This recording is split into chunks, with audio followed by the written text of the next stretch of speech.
si necesitáis cualquier máquina de Fujitsu, en cuanto a bombas de calor, se la tenéis que comprar a Eurofred por menos en el sur de Europa. Somos su extensión como partners. Y luego después tenemos nuestra marca propia, que es Daitsu. Estamos presentes en los principales mercados europeos, en 8 países, con 12 empresas, que son nuestras filiales, y somos más de 600 empleados. El objetivo de mi ponencia, fundamentalmente, va a ser que os quedéis con una idea de cómo va el mercado de las bombas de calor, cuáles son las problemáticas que nos estamos encontrando en los distintos proyectos y, fundamentalmente, la falta de sincronicidad que hay entre normativa, reglamentos y la tecnología disponible que tenemos para comercializar. Eso trae, pues, obviamente, una situación probablemente de incertidumbre en muchos proyectos que no resultan rentables, incluso poco viables económicamente. Y el último año se ha notado un pequeño parón. Aunque seguimos incrementando ventas en el mundo de la bomba de calor, sí que se ha notado una estabilización. Entonces, comenzamos por una de las grandes limitaciones que se va a producir en los próximos años, que es precisamente los refrigerantes con los que funcionan las bombas de calor. Actualmente la mayor parte de bombas de calor funcionan con refrigerantes que son hidrofluorocarbonos, especialmente los de expansión directa, no lo que es el aire acondicionado, entendemos como tal, ¿no? Donde hay tubería frigorífica y no hay tubería hidráulica. Entonces, todos aquellos hidrofluorocarbonos, por la normativa FGAS, de hecho tuvo una revisión ahora el último año, pues van a ir desapareciendo progresivamente en los próximos años, hasta el punto de que se prohibirá su comercialización como tal, y solamente sobrevivirán los que están más abajo, los que tienen un GWP, un potencial de calentamiento climático menor de 5. Entonces, ¿esto a qué nos lleva? Pues que, obviamente, a partir de 2030, los fabricantes no podremos comercializar este tipo de bombas de calor y tendremos que regirnos con una serie de refrigerantes que se consideran ecológicos, lo que va a limitar considerablemente la operativa, tecnológicamente. Y, de hecho, ahora mismo está muy verde a nivel de comercialización de este tipo de bombas de calor, aunque es cierto que en los últimos 2 años se han hecho muchos avances. Lo cual, eso sí, no quiere decir que si un proyecto será ahora mismo, imaginémonos, un gran hotel, un sistema VRF de expansión directa que va con un refrigerante hidrofluorocarbono, como por ejemplo el R410A, que ahora mismo no tiene sustitutivo, es decir, no existe ninguna sustitución para ese tipo de refrigerantes, que son los que se pueden utilizar en sistemas de tuberías frigoríficas, por seguridad, no quiere decir que no sean rentables. ¿Esto qué quiere decir? Que estos sistemas podrán seguir recargándose, aunque se prohíba su comercialización. Entonces, tampoco hay que asustar, obviamente, en estos proyectos, y de hecho son bombas de calor muy eficientes en frío, mucho más eficientes que las que hay disponibles, de hecho, con sistemas hidráulicos. Entonces, ¿qué va a sobrevivir? Lo que entendemos por refrigerantes ecológicos: el dióxido de carbono, los hidrocarburos y el amoníaco. El amoníaco, potencia de calentamiento climático 0, pero es tóxico. Por lo tanto, no lo podemos utilizar en proyectos de confort. Solamente se utiliza fundamentalmente en refrigeración industrial. Seguirá utilizándose, obviamente, y tiene un gran potencial, propiedades termodinámicas muy interesantes, etc. Pero no lo podemos utilizar en instalaciones de confort por seguridad, porque es tóxico. En los refrigerantes a base de hidrocarburos, como es el propano, el R290, entendido como por nomenclatura, o el isobutano, por ejemplo, son refrigerantes que se han puesto muy de moda en los últimos años porque han conseguido atajar muchas situaciones en las que necesitábamos alta temperatura, ejemplo, dar calefacción para radiadores de hierro, que tienes que subir una temperatura de más de 70 grados para conseguir que emitan calor, para sustitución de calderas. Pero ¿cuál es su problemática? Pues que obviamente son inflamables. Entonces tenemos una limitación de cantidad de refrigerante que podemos utilizar en estas bombas de calor. Pero sí que en el último año se ha incrementado esta cantidad, lo que nos ha permitido empezar a ver ya máquinas de mayor potencia. El problema que tenía la limitación de estas máquinas es que la mayor parte no llegaban ni eran como mucho de 16 kilovatios. Entonces estamos hablando que proyectos un poco grandes prácticamente era inviable, ya a nivel de instalación, porque no tenías espacio, rehabilitaciones, como a nivel de inversión, estar trabajando, pues imagínate, con cascadas de 16 máquinas. Entonces era para mí proyectos para un poco rentables realmente, ¿no? Para sustitución de calderas. Y luego tenemos el CO2, que es mi preferido, pero ¿Cuál es el problema que tiene el CO2? El CO2, como ha tenido toda su historia, su tecnología es un poco más compleja y sus costes de fabricación son un poquito más complejos. Es decir, que normalmente la inversión inicial de este tipo de máquinas suele estar un poco más arriba. Y luego tiene ese detalle que trabaja a altas presiones y con un salto térmico muy grande.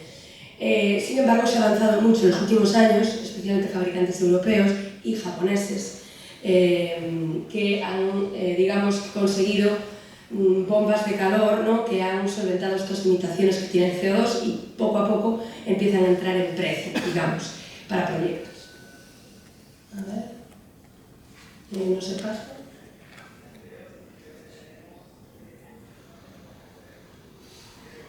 No funciona esto, ¿no?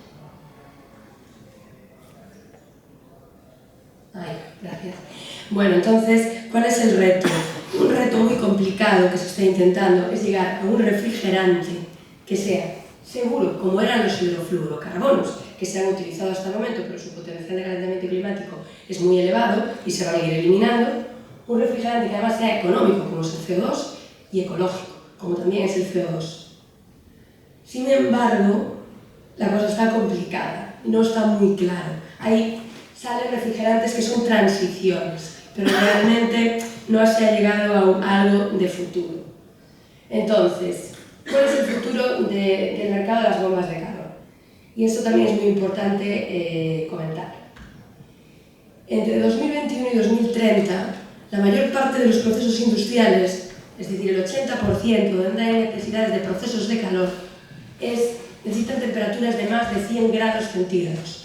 Por lo tanto, uno de los grandes retos que también hay tecnológicamente es que estas máquinas, las bombas de calor, alcancen temperaturas superiores a 100 grados.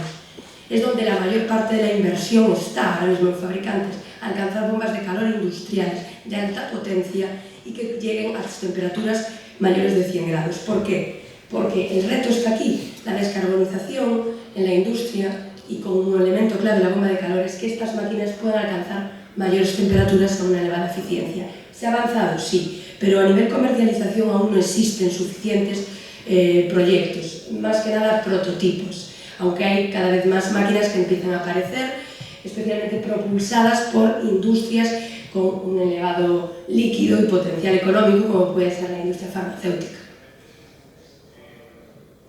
Un ejemplo sería la industria alimentaria, la química y la papelera son principales candidatas, de hecho, para empezar por esas, para implementar bombas de calor industriales a gran escala, porque hay prácticamente dentro de este tipo de industrias hay procesos que requieren calor muy importantes y ahora mismo la mayor parte de estos procesos están atendidos por grandes calderas de gas natural, grandes calderas de gasóleo, combustibles fósiles. Entonces, aquí voy a nombrar algunas máquinas. Esta es una máquina que vamos a tener nosotros en 2025. Lo que os comentaba del propano, antiguamente, como decíamos, la cantidad de propano nos limitaba la potencia de las máquinas. Ahora mismo se ha incrementado la cantidad de propano que se puede utilizar en las máquinas y vamos a poder tener máquinas de propano y de hecho ya han salido en algunos fabricantes de la competencia máquinas de alta potencia. Nosotros el próximo año, hasta el momento teníamos hasta 17 kilovatios, que podías poner cascadas de hasta 16 máquinas, y nosotros el próximo año vamos a tener máquinas, esta sería una pequeña presentación como de tráiler de máquinas de hasta 100 kilovatios, y nos va a permitir atajar, ¿vale?, soluciones que requieren alta temperatura, hasta 75 grados de impulsión, agua caliente sanitaria con un buen choque térmico, también da frío. Y bueno, esta máquina te va a dar mucha flexibilidad para atajar especialmente el gran mercado de la rehabilitación, que es precisamente el que está sin tocar, fundamentalmente. Esto sería para que veáis que existe. Luego después, si queréis, me podéis preguntar quién es el fabricante, porque no lo voy a decir en público, por un tema mío, de mi empresa. Esta es una máquina de CO2 que va con calefacción. Hasta el momento la mayor parte de las máquinas de CO2 están indicadas para agua caliente sanitaria, ¿vale? ¿Por qué? Por el salto térmico, porque en calefacción tienes saltos térmicos de 5 grados, 10 grados centígrados, entonces pierden eficiencia estas máquinas normalmente. Son máquinas que tienen una eficiencia espectacular, la que mejor eficiencia tiene en el mercado para agua caliente sanitaria, y pueden llegar hasta 90 grados centígrados. Hasta el momento sí que es cierto que su inversión inicial era bastante elevada, pero con el tiempo ha empezado a ser críticas incluso, es decir, que ya hay que ponerlas por un motivo de reglamentos, lo que decíamos antes, y bueno, ha empezado a acercarse un poquito a una rentabilidad mayor, ¿no? Por el tema de inversión inicial. Esta máquina tiene la particularidad de que es una máquina de CO2 que va en calefacción, puede ir a 4 tubos frío-calor al mismo tiempo, agua caliente sanitaria puede llegar hasta 80 grados centígrados y hay hasta máquinas de 1 megavatio. Esto es un fabricante, el que tiene esta máquina es un fabricante italiano, ¿vale? Entonces, son máquinas que tienen una inversión inicial importante, pero que existen, se pueden comprar y a grandes proyectos pueden ser rentables, pero proyectos ya grandes, con el tiempo irán un poco siendo más rentables en cuanto a inversión inicial. Entonces, yo aquí simplemente voy a nombrar la que tenemos desde hace unos años, que es nuestra HT Pro, es una máquina de CO2 que está prescrita normalmente para agua caliente sanitaria, pero puede ser utilizada también para procesos industriales, para hibridaciones, por ejemplo, con calderas. Esta máquina va, obviamente, con el refrigerante natural por excelencia, el CO2, que es un refrigerante totalmente seguro, cuyo precio es raquítico, es decir, es muy económico. Trabaja a altas presiones y puedes dar hasta 90 grados centígrados. Si tú cumples con un esquema muy concreto de principio en el que respetas que trabaja con salto térmico amplio, es decir, que el retorno a la máquina tiene que ir a una temperatura bajita, la máquina puede conseguir unos rendimientos espectaculares, ¿vale? A 90 grados centígrados. De hecho, ahora mismo es crítica en procesos de terciario por el tema del Real Decreto contra la Legionela, que está dando muchos problemas y se están haciendo instalaciones, con todo el respeto, bastante garrafales y preocupantes por el tema de precio. Y esto sí que lo quiero decir, se utilizan mucho bombas de calor también de propano. Las bombas de calor de propano pueden cumplir con el Real Decreto contra la Legionela, sí, pero con un esquema de principio muy específico. No por sí solas son capaces de cumplir con el Real Decreto. Pueden impulsar a 70, pero otra cosa es que puedan cumplir con los estándares que te pide ese Real Decreto. Esta máquina, igual que hay alguna de la competencia, que es como la nuestra única obviamente, las de CO2 son las únicas por sí solas que no van a dar problemas con ese Real Decreto. Esto es muy importante porque en el último año, en mi caso, se ha incrementado prácticamente un 250% el número de proyectos que me piden de CO2. Antes daba un poco de miedo incluso a los instaladores. Pero el último año se ha incrementado, se han doblado el número de proyectos que me piden ya con HT, precisamente por eso, por las grandes problemáticas que las normativas ya nos están pidiendo. Esto simplemente cómo funciona. Funciona con acumulación e instantáneo.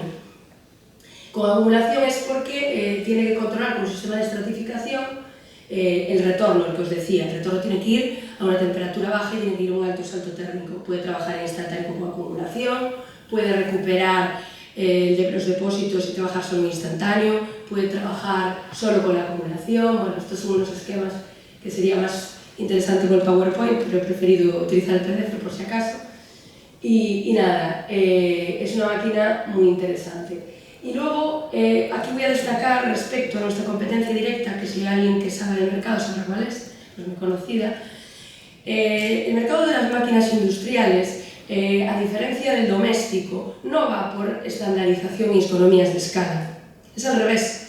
Nosotros vamos a necesitar cada vez más personalización de las máquinas, más accesorios y también reducir incluso, fíjate el reto, ¿no? Ser más personalizables, pero al mismo tiempo reducir los costes de fabricación.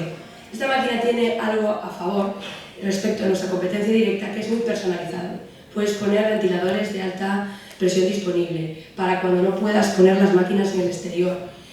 Puedes incluso recuperar el frío hasta el 100% de su potencia mientras da agua caliente sanitaria. Tiene muchísimas posibilidades, además de un control de cascadas que puedes poner hasta 7 máquinas. Nosotros tenemos ahora mismo hasta 100 kilovatios, ¿vale? Máquinas de 10 a 100 kilovatios. Esto sería un pequeño esquema de cómo recupera el frío la máquina. Es, por ejemplo, estar recuperando para un sistema de refrigeración. Y nada, y luego finalmente comentar que también a nivel control tiene muchas posibilidades de cara al mantenimiento, ¿vale? Como decías, tiene un control de cascadas hasta 7 máquinas. Estos son algunos parámetros que puedes a tiempo real controlar de la máquina, tanto en remoto como físicamente en la misma. Y luego, esto es muy interesante, estos serían datos históricos y gráficos que puedes sacar en control para hacer un mantenimiento predictivo, ¿vale? De averías, de cualquier tipo de problemática que puede tener la máquina. Entonces, pues creo que es muy interesante de cara especialmente a procesos industriales o para terciario, donde va directamente al margen de beneficio pues, de una extracción, de un proceso.